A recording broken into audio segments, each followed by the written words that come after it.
সুপ্রিয় শিক্ষার্থীরা, তোমরা সবাই কেমন আছো? আশা করছি সবাই খুব ভালো আছো। পয়েটিক ইংলিশে তোমাদের সবাইকে আবারও স্বাগত জানাচ্ছি। বরাবরের মতোই আমরা আরও একটি ইম্পর্টেন্ট ভিডিও নিয়ে হাজির হয়েছে। আজকে আমরা মডিফায়ারের একটি বোর্ড কোয়েশ্চেন সলিউশন করতে যাচ্ছি। তোমরা জানো আমি মডিফায়ার একটি সিরিজ তৈরি করেছি, তার ধারাবাহিকতায় আজকে আমি পঞ্চম ক্লাসটি করতে যাচ্ছি। তো আজকে আমরা গত 4টি ক্লাসে যেই ধরনের ইনফরমেশনগুলো দিয়েছি তার আলোকে আমরা আজকে একদম প্র্যাকটিক্যালি একটা বোর্ড কোয়েশ্চেন সলিউশন করতে যাচ্ছি। আশা করছি এই ভিডিওটি তোমাদের ভালো লাগবে এবং যদি এই ভিডিওটি তোমাদের ভালো লাগে তাহলে অবশ্যই আমার এই চ্যানেলটি সাবস্ক্রাইব করবে। চলো আমরা সময় ক্ষেপণ না করে আমরা আমাদের মূল ভিডিওতে চলে যাই। তো আমরা আজকে আমাদের ভিডিওটি সাজিয়েছি সাধারণত একটি বোর্ড কোয়েশ্চেন দিয়ে। এই বোর্ড কোয়েশ্চেনটা হচ্ছে কুমিল্লা বোর্ড 2019 সাল। আর এই বোর্ড কোয়েশ্চেনটি সলিউশনের মাধ্যমে তোমরা বুঝতে পারবে যে আমরা যে ইনফরমেশনগুলো দিয়েছি সেগুলো কত সহজে ব্যবহার করে আমরা খুব সহজেই মডিফায়ারকে আনসার করতে পারবো। তো এই কনফিডেন্সটা বৃদ্ধি করার জন্যই আমি আজকের এই বোর্ড কোয়েশ্চেনটা সলিউশন করে তোমাদেরকে দেখাবো যে আমরা কত সহজে চাইলে একটা মডিফায়ার আনসার করা যায়। তো চলো আমরা সময় ক্ষেপণ না করে আমরা আমাদের আলোচনায় চলে যাই। তো যথারীতি আজকে আমরা আমাদের মডিফায়ারের 5 নম্বর ক্লাসটি করছি। তো আমি প্রথমেই তোমাদেরকে কুমিল্লা বোর্ড 2019 সালের যে প্রশ্নটি এসেছে সেই প্রশ্নটি আমি স্ক্রিনে একটু দেখাচ্ছি। তোমরা নিশ্চয়ই দেখতে পাচ্ছ স্ক্রিনের মধ্যে আমাদের প্যাসেজটা দেওয়া আছে। আর এই প্যাসেজটা মূলত লেখা হয়েছে নিউজ পেপারের গুরুত্বের উপরে। তোমরা একটু পড়ে নিতে পারো। ভিডিওটি যাতে লম্বা না হয়ে যায় সেজন্য আমি আর পুরো প্যাসেজটা পড়ছি না। তোমরা দেখতে পাচ্ছ প্যাসেজের প্রত্যেকটা খালি ঘরের পাশে একটা করে নোটিশ দেওয়া হয়েছে এবং একটা ব্র্যাকেট করে একটা নোটিশ দেওয়া হয়েছে। যে নোটিশটার মধ্যে লেখা হচ্ছে তুমি কিভাবে খালি ঘরটা ভরাট করবে, কোন শব্দ দিয়ে ভরাট করবে, সেই ধরনের একটা তথ্যকে তোমার প্রত্যেকটা খালি ঘরের পাশে লেখা হয়েছে। সেই তথ্যের আলোকেই তোমাকে কিন্তু খালি ঘরগুলো ভরাট করতে হবে। তো আমি তোমাদেরকে বলেছিলাম মডিফায়ারের মধ্যে সবচাইতে মজার বিষয় কিন্তু এটাই যে আমাকে তথ্যটা ইনফরমেশনটা দেওয়াই থাকে, আমি শুধুমাত্র সেই ইনফরমেশনের আলোকে আমি উত্তরটা লিখব। তো চলো আমরা একটু দেখে নিই যে আমরা এই প্যাসেজটা যদি পরীক্ষায় আসে তাহলে আমরা কিভাবে কত সহজে এই প্রশ্নটা সলভ করতে পারি। আমি তোমাদের বোঝার সুবিধার্থে পুরো প্যাসেজটাকে উল্লেখ না করে আমি প্রত্যেকটা সেন্টেন্সকে আলাদা করে করে বোঝানোর চেষ্টা করব। তো আমার সাথেই থাকো, ভিডিওটি শেষ পর্যন্ত দেখতে থাকো। আশা করছি তোমাদের যত কনফিউশন আছে সবগুলো ক্লিয়ার হয়ে যাবে। তো আমাদের প্যাসেজের একদম সর্বপ্রথম যে সেন্টেন্সটা সেটা হচ্ছে newspaper plays a very dash role in modern civilisation. তো আমরা এই লাইনটার মধ্যে ব্র্যাকেটে যে ইনফরমেশনটা দেওয়া আছে আমরা সেই ইনফরমেশনটা যদি পড়ি তাহলে দেখতে পাচ্ছি আমরা লেখা আছে প্রি মডিফাই দ্য নাউন। মনে রাখবে যদি প্রি বলে তাহলে আমরা এই দিকের কোনো শব্দ দেখব না, প্রি বললে সবসময় এই দিকের শব্দগুলোকে দেখব। তো এই শেষের শব্দগুলোর মধ্যে কোন শব্দটাকে মডিফাই করতে বলছে? নাউনকে মডিফাই করতে বলছে। তো আমাদের এই শেষের দিকের নাউন শব্দটা হচ্ছে এই রোল। তার মানে বোঝানো হচ্ছে যে আমাকে রোলকে মডিফাই করতে বলছে। রোলটা একটা নাউন আর এই নাউনটাকেই আমাকে মডিফাই করতে বলেছে। তো আমরা সবাই বেসিক্যালি একদম নর্মালি জানি যে একটা নাউনকে কে মডিফাই করে? একটা নাউনকে মডিফাই করে হচ্ছে অ্যাডজেক্টিভ। তার মানে আমার জন্য একদম সিম্পলি এই উত্তরটা আনসার করতে বলা হচ্ছে একটা অ্যাডজেক্টিভ দিয়ে।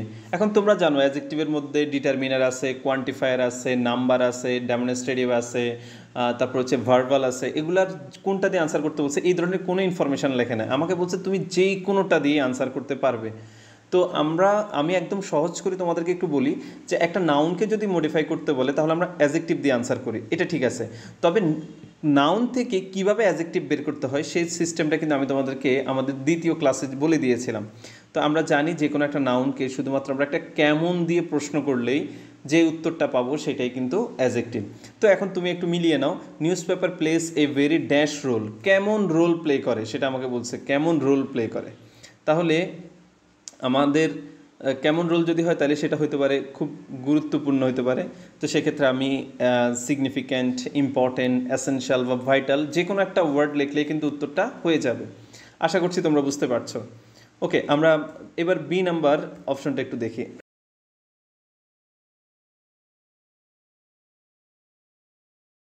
তো আমাদের সেকেন্ড যে সেন্টেন্সটা সেই সেন্টেন্সের মধ্যে লেখা আছে it published news and views of home and abroad, only dash knowledge is not enough in this competitive world. তো আমার এখানে ব্র্যাকেটের মধ্যে কি লেখা আছে? ব্র্যাকেটের মধ্যে লেখা আছে আবারও প্রি মডিফাই দ্য নাউন। একদম সিমিলারলি এই নাম্বার আনসারটা যেভাবে হয়েছে সেভাবে আমাকে নাউনকে মডিফাই করতে বলছে এবং প্রি বলছে। তার মানে প্রি বললে আমাকে বুঝতে হবে এই দিকে কোনো একটা নাউন আছে। তো আমাদের দিকে নাউন হচ্ছে এই নলেজ, এই নলেজটা হচ্ছে আমাদের নাউন। তাহলে আমরা যদি নাউনকে মডিফাই করতে বলে তাহলে আমরা কী দিয়ে আনসার করি? আমরা অ্যাজেক্টিভ দিয়ে আনসার করি। সোজা কথা হচ্ছে আমাকে অ্যাজেক্টিভ দিয়ে আনসার করতে হবে। তো অ্যাজেক্টিভ দিয়ে আনসার করতে হলে নাউন থেকে অ্যাজেক্টিভ বের করার পদ্ধতি আমরা একটু আগে শিখেছি। আমরা শুধু নাউনটাকে কেমন দিয়ে প্রশ্ন করব। তাহলে বলো, একটু চিন্তা করে দেখো যে আমরা কেমন নলেজটা আমাদের এই কম্পিটিটিভ ওয়ার্ল্ডের জন্য যথেষ্ট না। কেমন নলেজ? তো আমরা সবাই জানি সাধারণত যে একাডেমিক নলেজ অথবা বুকিশ নলেজ, এই নলেজটা আমাদের জন্য যথেষ্ট নয়। অর্থাৎ আমরা শুধুমাত্র বইপত্র পড়েই জ্ঞানের পরিধিটাকে আমরা বিস্তৃত করতে পারবো না। বিস্তৃত করতে হলে আমাদেরকে একাডেমিক বইয়ের বাইরেও আরও অনেক বই আছে, সেগুলো পড়তে হবে, অনেক জ্ঞান অর্জন করতে হবে। তাহলে আমরা বুঝতে পারতেছি কেমন নলেজ, এটা হচ্ছে বুকিশ নলেজ হতে পারে অথবা একাডেমিক নলেজও হইতে পারে। ওকে, তোমরা চাইলে আরও অন্যান্য ওয়ার্ডও দিতে পারো, আমি জাস্ট দুইটা এক্সাম্পল দিলাম এখানে। তাহলে এরপরের এক্সাম্পলটা আমরা একটু দেখি। আমাদেরকে প্রশ্নে বলা হচ্ছে a newspaper helps a man dash his general knowledge. একটা নিউজ পেপার সাহায্য করে একজন মানুষকে তার জেনারেল নলেজকে কী করতে, সেটা আমাকে বের করতে বলছে। তো আমাকে প্রশ্ন কি বলছে? প্রশ্ন বলছে পোস্ট মডিফাই দ্য ভার্ব। প্রথমে আমরা আগে এটা দেখি, পোস্ট মডিফাই দ্য ভার্ব। তার মানে পোস্ট বলে আমি আর পিছনে দেখবো না, আমরা আগে দেখতে হবে। আগের ভার্ব হচ্ছে আমার এই হেল্পটা হচ্ছে আমার ভার্ব, তার মানে আমি হেল্পকে মডিফাই করতে হবে।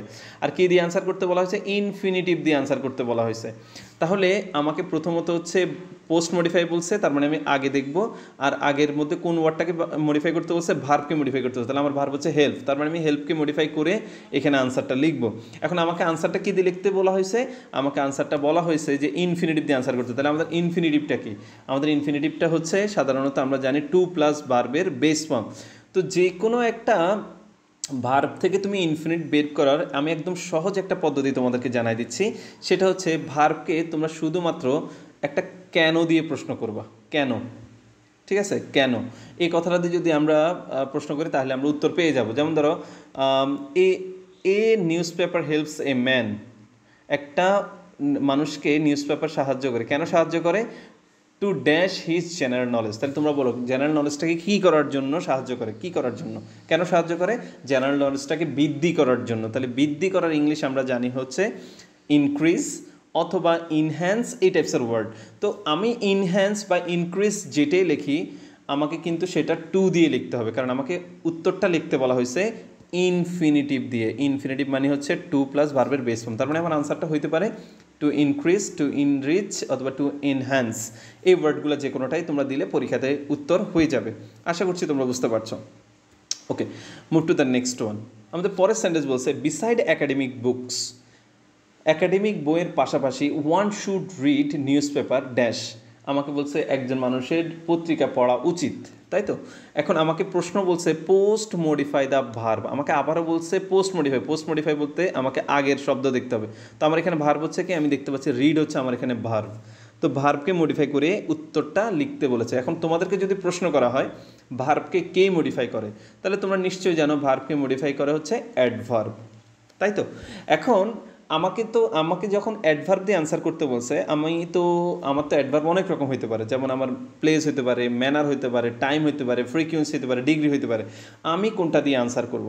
এই ক্ষেত্রে বলা হচ্ছে কোনো রেস্ট্রিকশন নাই, তোমার যেইটা ভালো লাগে তুমি সেটা দিয়ে আনসার করতে পারো। তোমার মন চাইলে তুমি ম্যানার দিয়ে করতে পারো, তোমার মন চাইলে তুমি টাইম দিয়ে করতে পারবা, তোমার মন চাইলে তুমি প্লেস দিয়েও করতে পারবা, যেটা সবচেয়ে বেশি ভালো মানাবে। তো এটা আমরা একটা ভার্ব থেকে অ্যাডভার্ব বের করার পদ্ধতিটা আমাদের থার্ড ক্লাস আমরা শিখেছিলাম। আমরা জানি যে কোনো একটা ভার্বকে যদি আমরা সাধারণত কিভাবে, কখন, কোথায় এই শব্দগুলো দিয়ে প্রশ্ন করি তাইলে যে উত্তরটা বের হবে সেটাই কিন্তু অ্যাডভার্ব। তো কীভাবে দিয়ে প্রশ্ন করলে যে উত্তরটা হবে সেটা হবে ম্যানার, কখন দিয়ে করলে টাইম, কোথায় দিয়ে হলে প্লেস। তো আমরা একটু প্রশ্ন করি যে রিড অর্থ যদি পড়া হয় তাহলে কখন পড়বে, আমি কখন দিয়ে প্রশ্ন করছি, তাহলে সেটা হইতে পারে সে নিয়মিত পড়বে। তো নিয়মিত ইংলিশ আমরা জানি রেগুলারলি, অলওয়েজ অথবা ডেইলি, এই টাইপসের ওয়ার্ডগুলো হইতে পারে। তাহলে আমরা উত্তর হিসাবে এই প্রশ্নটা যদি করি তাহলে আমরা উত্তর পেয়ে যাচ্ছি এভরিডে, রেগুলারলি বা ডেইলি। আশা করছি তোমরা বুঝতে পারছো। বিষয়গুলো একদম সহজ, আমরা যদি একটু মনোযোগ দিয়ে দেখি তাহলে আমরা বুঝতে পারবো। Okay, move to the next one. The newspaper helps one dash the fact of the world. বলা হচ্ছে নিউজ পেপার সাহায্য করে একজনকে ফ্যাক্ট অফ দ্য ওয়ার্ল্ড, পৃথিবীর সম্পর্কে জানতে, তা জানতে কথাটা লাগবে আমার। যাই হোক, আমি এটা জানি না, আমার প্রশ্ন বলছে পোস্ট মডিফাই দ্য ভার্ব, তাহলে ভার্ব হচ্ছে আবারও এখানে হেল্প, আর আনসার করতে বলছে আবার ইনফিনিটিভ দিয়ে। তাহলে ইনফিনিটিভ দিয়ে আনসার কীভাবে করে তোমরা জানো। প্রথমত হচ্ছে আমার ভার্ব হচ্ছে হেল্প, হেল্পকে মডিফাই করে আমি এখানে আনসার লিখবো, আর আমাকে আনসার লিখতে হবে ইনফিনিটিভ দিয়ে। তো আমরা একটা ভার্ব থেকে ইনফিনিটিভটা কীভাবে বের করি, আমরা ভার্বকে কেন দিয়ে প্রশ্ন করলে উত্তরটা পেয়ে যাব আমরা। ঠিক আছে, তাহলে আমরা যদি একটু প্রশ্ন করি যে news paper helps one, news paper একজন মানুষকে সাহায্য করে কেন, কেন সাহায্য করে? ফ্যাক্ট দ্য ওয়ার্ল্ড, একটা পৃথিবী সম্পর্কে জানতে। জানার ইংলিশ কি আমরা জানি? নো। যেহেতু আমাকে ইনফিনিটিভ দিয়ে আনসার করতে বলা হয়েছে, সেহেতু আমি আমার ভার্বটাকে কেন দিয়ে প্রশ্ন করব। তাহলে আমি কেন দিয়ে যদি প্রশ্ন করি, তাহলে কেন হেল্প করবে? জানতে সাহায্য করবে। তাহলে জানার ইংলিশ হচ্ছে নো, তাহলে আমি উত্তরটা লিখতে পারি টু নো। ওকে, আশা করছি তোমরা বুঝতে পারছো। এরপরের উত্তরটাতে আমরা চলে যাই। এরপরের বাক্যটাতে বলা হচ্ছে দেখো, dash regularly one can be aware of everything. বলছে ড্যাশ রেগুলারলি, কোনো একটা জিনিস রেগুলারলি করার কারণে ওয়ান ক্যান বি অ্যাওয়ার, যে কোনো একজন ব্যক্তি কী হতে পারে? সচেতন হতে পারে বা সতর্ক হতে পারে, অফ এভরিথিং, সব কিছু সম্পর্কে সতর্ক হতে পারে। তো আমাকে আনসারটা করতে বলছে প্রথমে প্রি মডিফাই দ্য ভার্ব, তাহলে আমার ভার্ব হচ্ছে এখানে এই যে ক্যান বিটা, এটা হচ্ছে আমার ভার্ব। এটাকে মডিফাই করতে বলছে কি দিয়ে? Present participle phrase. তো প্রেজেন্ট পার্টিসিপল ফ্রেজটা তোমরা সবাই জানো, আমরা ফ্রেজ 3 রকমের জানি, present participle, past participle, perfect participle. তো আমাকে বলা হয়েছে যে আমাকে প্রেজেন্ট পার্টিসিপল দিয়ে আনসার করতে হবে। তো আমরা সবাই জানি প্রেজেন্ট পার্টিসিপল দিয়ে আনসার করার মানে হচ্ছে আমি একটা ভার্বের সাথে কী দিব? আইএনজি দিব। আর একটা মজার ব্যাপার হচ্ছে প্রেজেন্ট পার্টিসিপল যদি হয়, তাহলে প্রেজেন্ট পার্টিসিপলের সাথে একটা ফ্রেজ ওয়ার্ড যুক্ত করা হয়েছে। ফ্রেজ মানে হচ্ছে তুমি শুধু ভার্বের সাথে আইএনজি দিলেই হবে না, তার সাথে একটা এক্সটেনশানও দিতে হবে। ঠিক আছে, অর্থাৎ একটা বা দুইটা বা তিনটা ওয়ার্ড তোমাকে যোগ করতে হবে, কমপক্ষে তোমাকে একটা ওয়ার্ড যোগ করে লিখতেই হবে। তো এই জন্য দেখো আমরা উত্তরটা লিখছি রিডিং নিউজ পেপার। তোমরা এখানে আরটা বড়, আমি ক্যাপিটাল লেটারে লিখছি কারণ এটা একদম বাক্যের শুরুতে। তাহলে এখানে রিডিং নিউজ পেপার, দেখো রিডিংটা হচ্ছে আমার প্রেজেন্ট পার্টিসিপল, আর এক্সটেনশন হিসেবে আমি নিউজ পেপার কথাটা ব্যবহার করেছি। এবার তোমরা পড়লে বুঝতে পারবেন, reading newspaper regularly one can be aware of everything. আশা করছি ব্যাপারটা খুব সহজেই তোমরা বুঝতে পারছো। এরপরের প্রশ্নটা একটু তোমরা যাচাই করো। তোমরা দেখো লেখা আছে there are dash kinds of newspaper, there are dash kinds of newspaper. আমাকে বলা হচ্ছে প্রি মডিফাই দ্য নাউন, নাউনকে মডিফাই করতে বলছে। তাহলে প্রি যেহেতু বলতেছে, তাহলে আমার নাউন হচ্ছে কাইন্ড, তাই না? তাহলে কাইন্ডকে মডিফাই করতে বলছে, তো নাউনকে আমরা মডিফাই করে কি বের করি? অ্যাজেক্টিভ বের করি। তাই অ্যাজেক্টিভ বের করার নিয়মটা আমরা সবাই জানি। অ্যাজেক্টিভ বের করার নিয়ম হচ্ছে আমরা শুধুমাত্র কেন দিয়ে একটা প্রশ্ন করলেই, কেমন দিয়ে প্রশ্ন করলেই আমাদের উত্তরটা বের হয়ে যাবে। তাহলে কেমন কাইন্ডস অফ নিউজ পেপার, তাহলে আমরা বলতে পারি ডিফারেন্ট, ভেরিয়াস এবং মেনি, এই ধরনের যে কোনো একটা ওয়ার্ড দিতে পারো। এই ডিফারেন্ট, ভেরিয়াস, মেনি এগুলো কিন্তু আমরা জানি কিন্তু কোয়ান্টিফায়ার, আর কোয়ান্টিফায়ারগুলো কিন্তু ডিটারমিনার, ডিটারমিনারগুলো কিন্তু অ্যাজেক্টিভ। এটা যদি তোমরা বুঝতে অসুবিধা হয় তাহলে তোমরা আমাদের সেকেন্ড ভিডিওটা দেখে নিতে পারো। আচ্ছা, এরপর সেন্টেন্সটা হচ্ছে one should select the news paper dash. আবারও দেখো আমাকে বলছে পোস্ট মডিফাই দ্য ভার্ব, তাহলে আমি পোস্ট বলে আমি এইদিকে ভার্ব খুঁজবো। ভার্বটা হচ্ছে আমাকে সিলেক্ট, তাহলে সিলেক্টটা হচ্ছে আমার ভার্ব। তাহলে আমি সিলেক্টটা যদি ভার্ব হয়, ভার্বকে মডিফাই করে কি তোমরা সবাই জানো, ভার্বকে মডিফাই করে অ্যাডভার্ব। তো ভার্ব থেকে অ্যাডভার্বকে বের করার পদ্ধতিটাও তোমরা জানো। একটা ভার্বকে কিছু প্রশ্ন করি আমরা, কীভাবে, কখন, কোথায়, এগুলো দিয়ে প্রশ্ন করলে যে উত্তরটা পাই সেটাই হচ্ছে আমার adverb.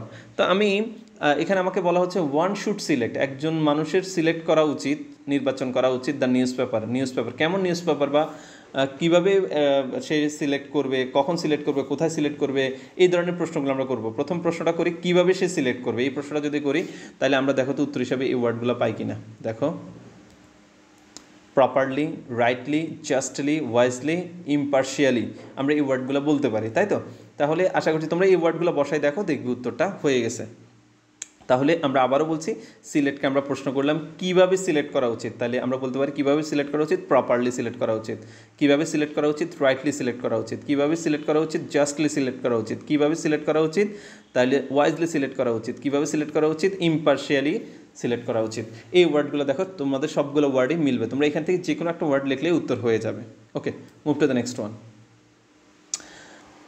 What ever the paper is it dash helps a man. তো আমরা সবাই খুব ভালো করে জানি, দেখো এখানে আমাকে বলছে প্রি মডিফাই দ্য ভার্ব, তাহলে যেহেতু প্রি বলছে তাহলে আমার ভার্ব হচ্ছে এই হেল্পস। তাহলে আমি হেল্পস হচ্ছে আমার যদি ভার্ব হয়, ভার্বকে মডিফাই করে আমি এখানে উত্তরটা লিখবো। এখন ভার্বকে কি মডিফাই করে? ভার্বকে মডিফাই করে হচ্ছে অ্যাডভার্ব। কিন্তু অ্যাডভার্ব দিয়ে যদিও আমি আনসার করি, কিন্তু আমরা জানি যে অ্যাডভার্বের মধ্যে প্লেস, ম্যানার, ডিগ্রি এবং ফ্রিকোয়েন্সি অনেকেই আছে। আমি কোনটা দিয়ে আনসার করবো? তো সেই ক্ষেত্রে আমি তোমাদেরকে একটা তথ্য বলেছিলাম, মনে আছে কিনা তোমাদের, যে যদি কোনো অ্যাডভার্ব সাবজেক্ট এবং ভার্বের মাঝখানে বসে, আমি আবার বলছি সাবজেক্ট এবং ভার্বের মাঝখানে যে অ্যাডভার্বগুলো আমরা বসাই সেগুলো হচ্ছে অ্যাডভার্ব অফ ফ্রিকোয়েন্সি। তো ফ্রিকোয়েন্সি ওয়ার্ডগুলো তোমরা আমাদের থার্ড ক্লাসে শিখেছ। থার্ড ক্লাসে আমি তোমাদেরকে এই ফ্রিকোয়েন্সিগুলো সম্পর্কে একটা ধারণা দিয়েছি। তো এখানে দেখো অলওয়েজ আছে, ইউজুয়াল আছে, নর্মালি আছে। এখান থেকে যে শব্দটা ভালো লাগবে, আমার কাছে অলওয়েজটা ভালো লাগছে, তো আমরা লিখতে পারি ইট অলওয়েজ হেল্পস এ ম্যান। এটা তোমরা দিতে পারো। তবে এটা ছাড়াও তুমি অন্যান্য অ্যাডভার্বও তুমি চাইলে ব্যবহার করতে পারবা। তো আমরা উত্তর হিসাবে নিতে পারি অলওয়েজ, রিয়েলি, অ্যাকচুয়ালি অথবা ট্রুলি। আশা করছি তোমরা উত্তরগুলো বুঝতে পারছো। তো আমাদের টোটাল প্যাসেজের উত্তরগুলো হচ্ছে এইটা, তোমরা চাইলে একটু মিলে নিতে পারো। আশা করছি তোমরা প্যাসেজটা বুঝতে পেরেছ। তো তোমাদের যদি কোনো কোয়েশ্চেন থাকে তোমরা আমাদের অবশ্যই কমেন্ট সেকশনে জানাবে। Thanks for joining with poetic English. আজকে এই পর্যন্ত রাখছি। পরবর্তী অন্য কোনো ভিডিও নিয়ে তোমাদের কাছে হাজির হব, সেই অপেক্ষায় তোমরা সবাই ভালো থাকো, সুস্থ থাকো। আল্লাহ হাফেজ।